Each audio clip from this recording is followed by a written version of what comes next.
This is your host, Bruce Hutchin, welcoming you to another informative episode of Whitetail Rendezvous. This is Whitetail Rendezvous Podcast, episode number 328. Welcome to another episode of Whitetail Rendezvous. This is your host, Bruce Hutchin, and it's a special privilege to have Kenny Maynard on the show today. If you heard the intro from yesterday, Kenny was hurt in Afghanistan. His left arm's all messed up, but doesn't stop him from still hunting whitetails in Kentucky. He's got a great story, and there's a lot of lessons to learn. Number one is you always don't have to be high in a tree stand to get a big buck. Kenny's story is simply he got within 36 yards last fall of two whitetails, a 9-pointer and 10-pointer. The 9-pointer got up, and within 30 yards, he went down, one shot. And so listen to the story and also listen about Warriors in the Woods. Kenny's going to share about that nonprofit organization. It's going to be a great show. And thank you, Kenny, for your service to our country. It's never too early to think about food plots. Whitetail Rendezvous has an ebook for you. Just simply text 33444 food plot to get your copy. Welcome to another episode of Whitetail Rendezvous, and this is your host. And it's a pleasure, folks, to introduce Kenny Maynard. Kenny's a veteran, disabled veteran, and he's got an organization called Warriors in the Woods. Kenny, welcome to the show. Thanks for having me, buddy. Hey, it's our pleasure, and thank you for the service and dedication and commitment to this country and to the freedom that we have because of men and women like you. So let's start right off and let's talk about Warriors in the Wood. What's that all about? It's a nonprofit organization. We take veterans on first-class guided hunting and fishing trips.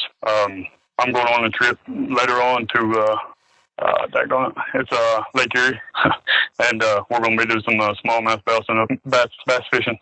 Up there, and they're actually helping me get a prosthetic glove to where I'm not able to use my left arm. They're getting me a prosthetic glove that actually mounts to your fishing reel to where you don't have to use your hand to reel with. So you just be using arm movements. So I thought that's pretty neat how we're getting involved with prosthetics and stuff like that now.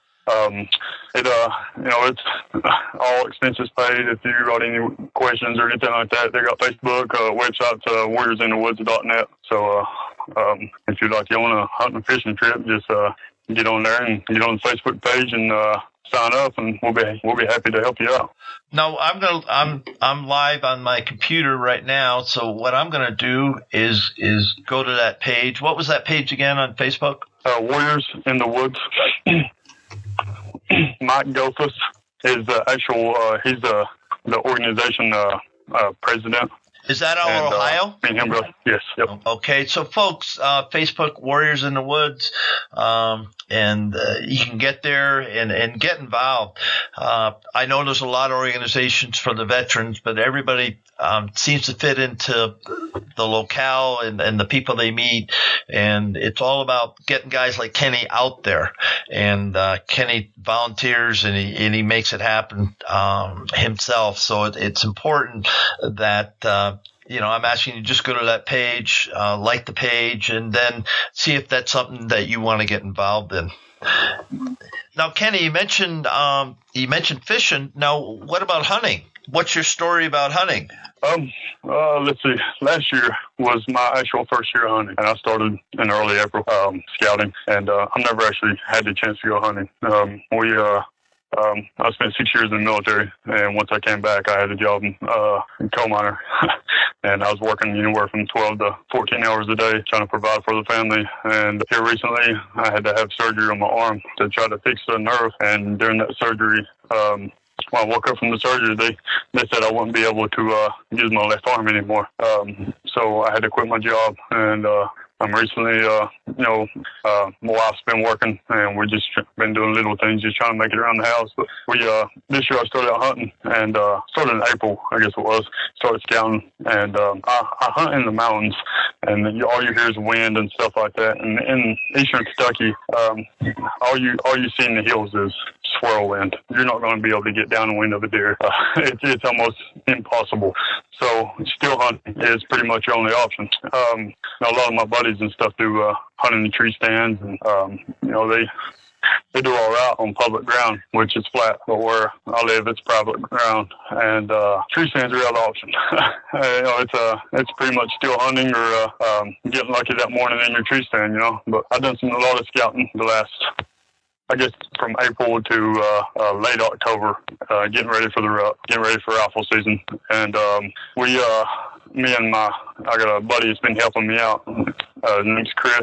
We've been doing scouting and everything like that, and we actually came up with this product for it's a 18% protein product. We fed them from April till probably late August, and we watched a 10-pointer, a 9-pointer, and 8-pointer, and I didn't want to take the 10 or 8-pointer. I seen both of them that day I was hunting, and we sent the 9-pointer, and this left side rack was kind of twisted a little bit, and it's kind of disformed, and it's about a 3-year-old deer. So I shot that this year. It was my first buck, and I went ahead and shot it just to, I didn't want it to breed with the other does up there to produce, bad line of bucks. So. No, you did that still hunting, if I read your bio correctly. Is that right? Yes, still hunting. Well, how does that work? I'm a tree stand guy, and I have never killed a whitetail. I've killed a lot of other critters off the ground, but never a whitetail. How did you do that? It's a lengthy process. You take a step. You get down, pretty much on kneeling without hitting your knees to the ground. You look around for, any kind of tracks or anything like that you can see. You stand back up, you take another step quietly without stepping on any branches, and then you get down, you look around you, and try to find, what way would you go if you was a buck? Would you want to be in the open, or would you want to be, in the thickets where you're hidden from predators and stuff like that? We have real bad coyotes here where I'm at, and so a lot of our bucks will stay in the thickets. I mean, I'm pretty sure it's the way it is anywhere else. I've never hunted anywhere else but Kentucky, Eastern Kentucky, so and that's the way it is here. Predators, they don't want to go in the thickets and get caught up, so they'll wait for the little does or fawns or something like that to come out and they'll eat them. But it's a lengthy process.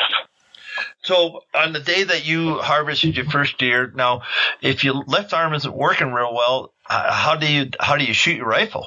I shoot it's a semi-automatic with the hollow point round on it, but it's a Bushmaster AR, and I put the magazine in my left elbow crease. I'm able to raise my arm up and down and bend it, but I'm not able to pick anything up really with it or anything like that. So what I do is put the magazine in my left, right where my forearm and my bicep meet, and I put the magazine there, and I'm able to stabilize it like that. Wow! So when you harvested that buck, how far away was he? He was about, I guess I jumped him right around about 35 yards. Oh, up close and personal? Yes. And so what happened when you jumped them? Because the critters I've jumped, they just haul butt. Yeah, he was. I watched him, and I was just trying to get as close as possible with him, and without scaring him. He had a 10-pointer there with him, and what I was trying to do is I was trying to get around without shooting the 10-pointer too. He was laying in front of the 9-pointer was laying in front of the 10-pointer, so I wasn't able to. I had to move around, and by moving around, I jumped him. I didn't want to jump him, but that's what happened. But whenever he jumped up, he took off, and I guess my military experience kicked in shooting AR, and I took him out for a shot, heart shot. So. The first shot, I was thinking, well, you get an AR, so you get a magazine, and you can kind of run traces until you roll them. Yeah, well, first shot, he dropped me, ran about 10 yards and dropped.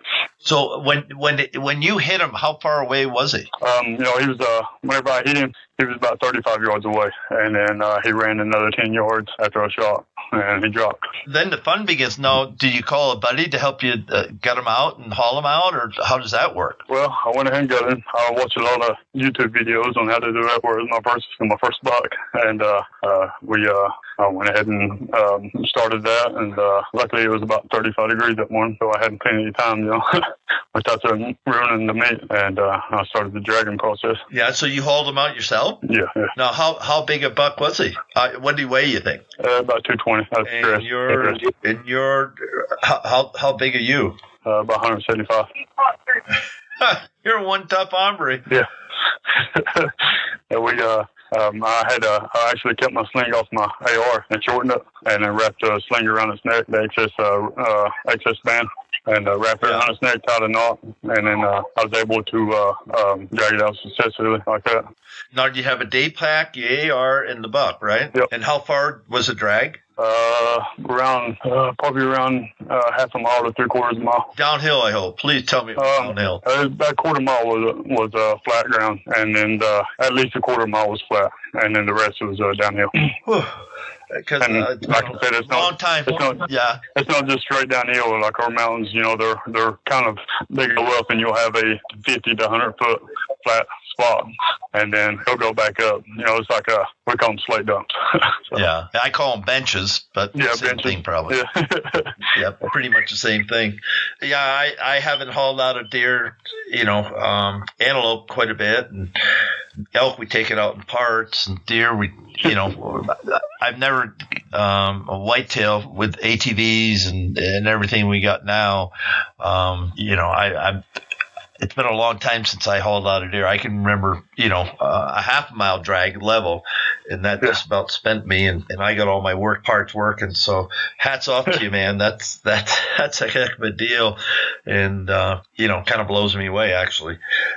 Let's talk about how you were able to know where that buck was bedded, and he was with another buck, and you said they like the thickets because of the predators. So let's talk about how you know that buck was there.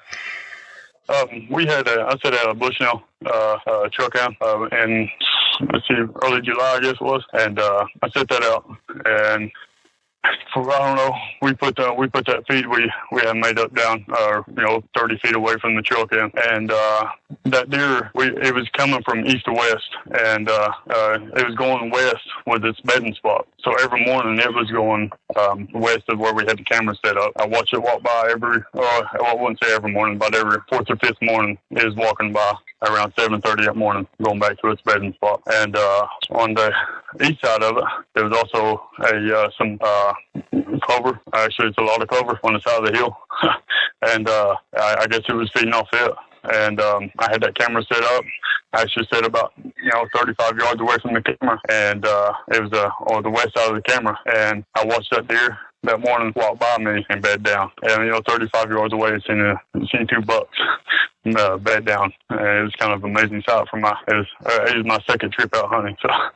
Wait a minute. Hold on. I just got to make sure I just heard.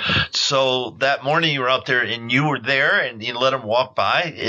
Or the camera told you he was there and then you figured out what? I let him walk by because I couldn't shoot him. It wasn't fully, I could barely see my hand in front of my face. Were you in a ghillie suit or? Help me understand why. Let me tell you, dead downwind, seeing cover is amazing. Let me tell you that. That's the only thing I can tell you. I was in rubber boots. I was in, full camouflage. I washed my stuff in dead downwind, scent detergent, and I washed in that. Sprayed my body down with dead downwind. Had my face cover on. I was in orange. Had my orange vest on, had my orange hat on, and I was watching them up.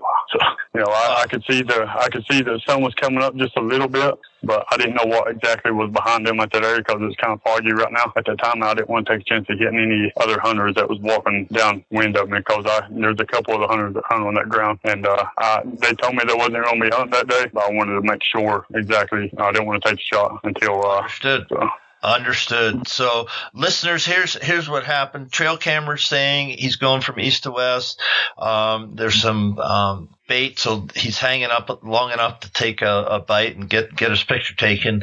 And now about the clover, is that a natural food plot or something that you guys planted? No, I bought 2.5 acres from one of my buddies, and that's where my house is now. And there's actually 4 or 5 other people that hunt that land up there, that bought land from him. It's a 280 acre piece of land that we hunt on. and it's all mountainside. So it kind of it's like a U shape, 280 acres. The way it works, it's there's like 4 or 5 of us. Like I said, 2 or 3 of them. I know of 3 of them. They got tree stands there, and one guy just rides around on his 4-wheeler because he's disabled. And then I was the only one still hunting, so I didn't want to take a chance of hitting anybody. But I guess it's just a natural fluke plot. The clover, it's on the southeast side of the hillside, so the sun's going to hit it more direct. So I'm sure that's what reason it started growing there. Man, next year I'd help that clover along and top dress it with some oats or something else and see what else you could get growing and put up a buffet for those guys. Oh, definitely. We're working on getting some new fertilizer, and I'm gonna try to get some lime and throw on it, and I'm gonna try to get it grown up, man, good, because it's a beautiful, beautiful natural food plot.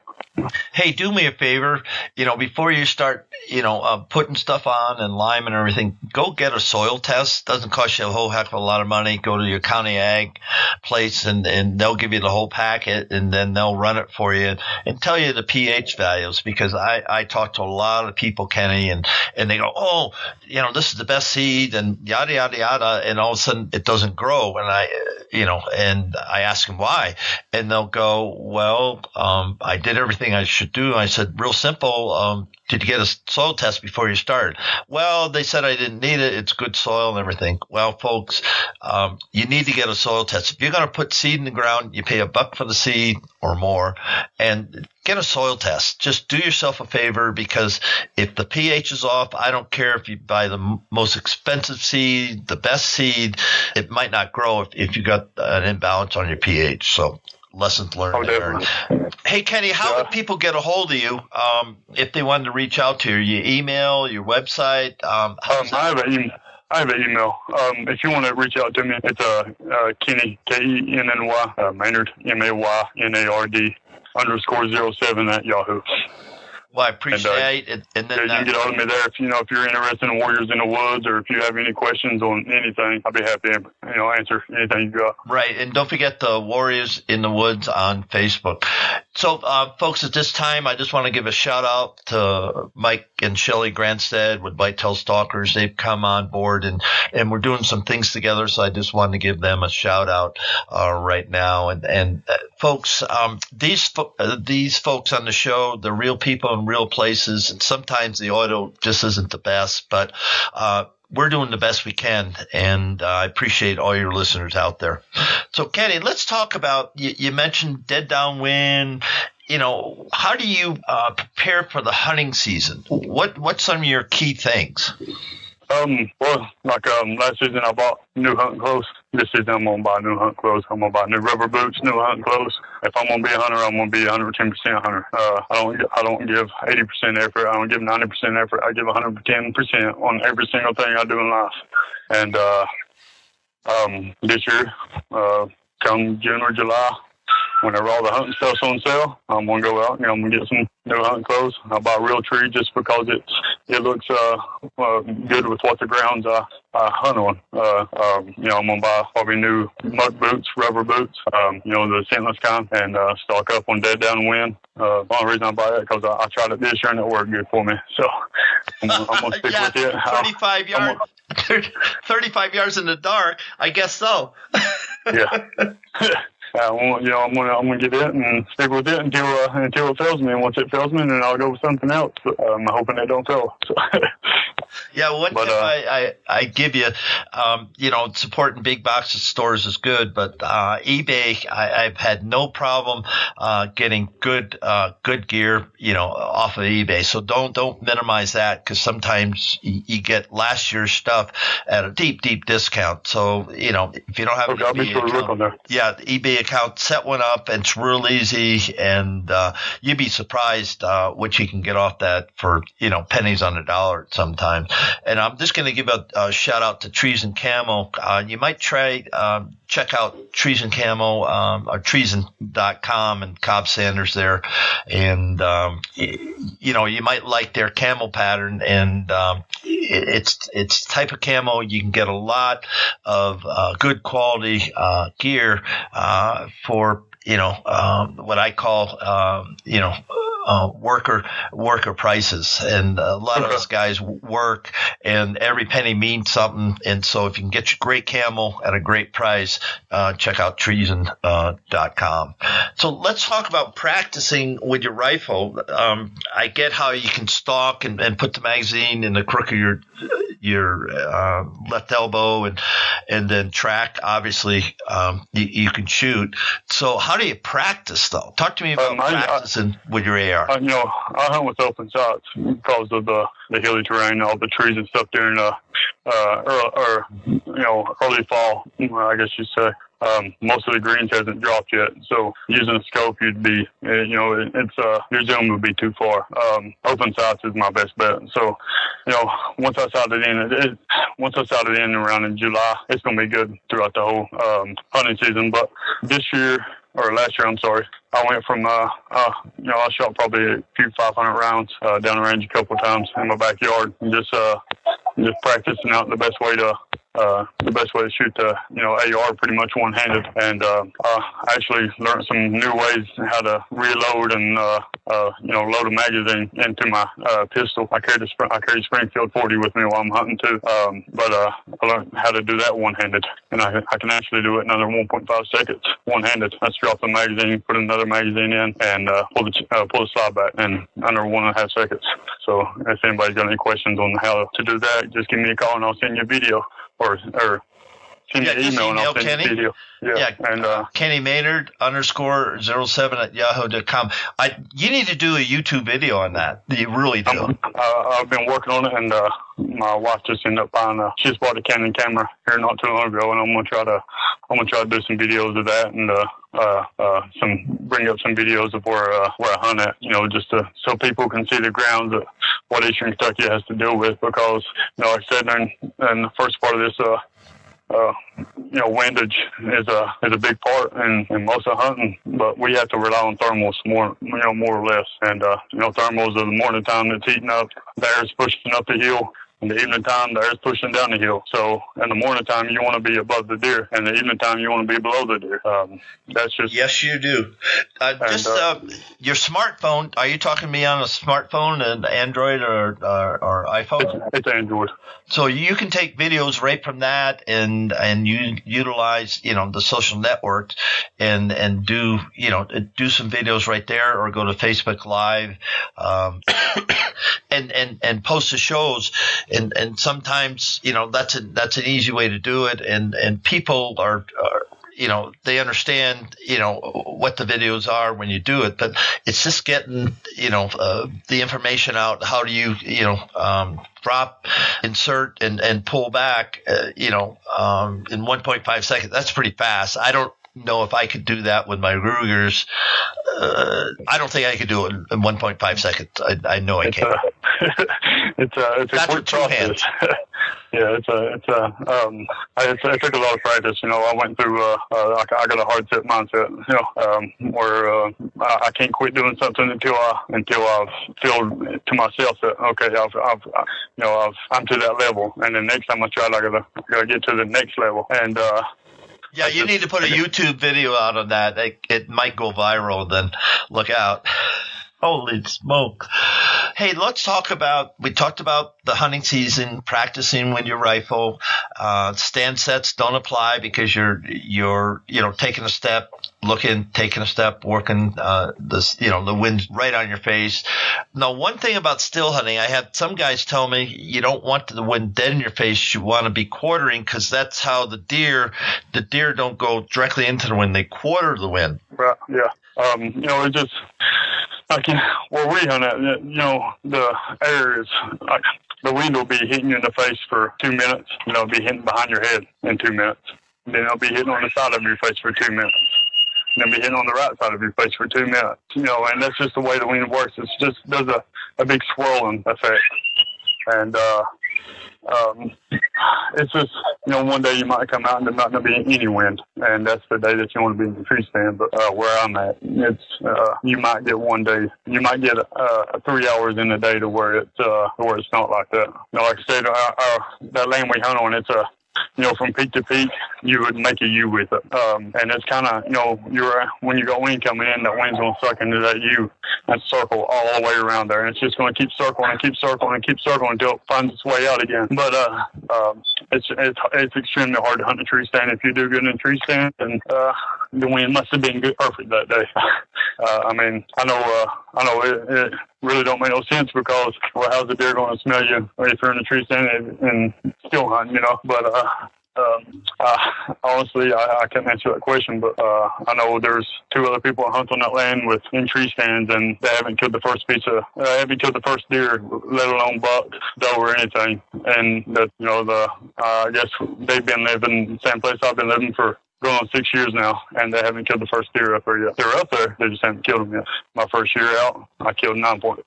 And I seen the 10-point. That one I could have took it, but I went ahead and took the 9-point just to get rid of.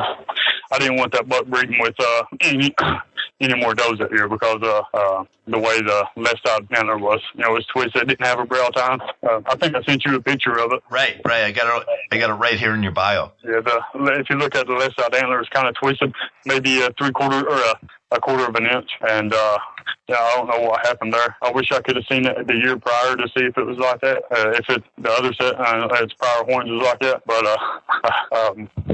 I wish I could have, but I went ahead and took it this year just in case it was a misbreed. Well, that's interesting. Now, were you when you were in Afghanistan? Were you recon, or what was your job there? Route clearance. We cleared roadside bombs, IEDs, and before anybody was allowed outside the base, we had to be in front of them. It's not counting recon or special forces or Navy SEALs or anybody like that, but anybody doing, if anybody's going outside the base, going on a patrol or anything like that, we had to clear the roads in front of them for IEDs. Got it. Well, you're a pretty stealthy guy, and I've been up close and personal with a lot of deer, and that's not an easy thing to do. And so I respect the heck out of you doing that. That's for darn sure. And it's been just a pure joy to have you on the show. We're at the soft stop now, and you can give a shout out to whoever you want, and so you get an open mic for a minute or so. Okay. I like that my wife, man. She's been extremely supportive. I lost my job back in, I lost it in June, actually. That's when I had surgery. But April and stuff, I decided to start hunting. But, man, she's been extremely supportive in this whole process of trying to find my hobby to keep me settled down. I have a chronic PTSD, TBI, and left arm paralysis. And I've been trying to find something to help me get through it, man. And she's been pushing me on to try hunting out, try fishing, try these things. And she's been extremely supportive, and I couldn't ask for a better support system than her.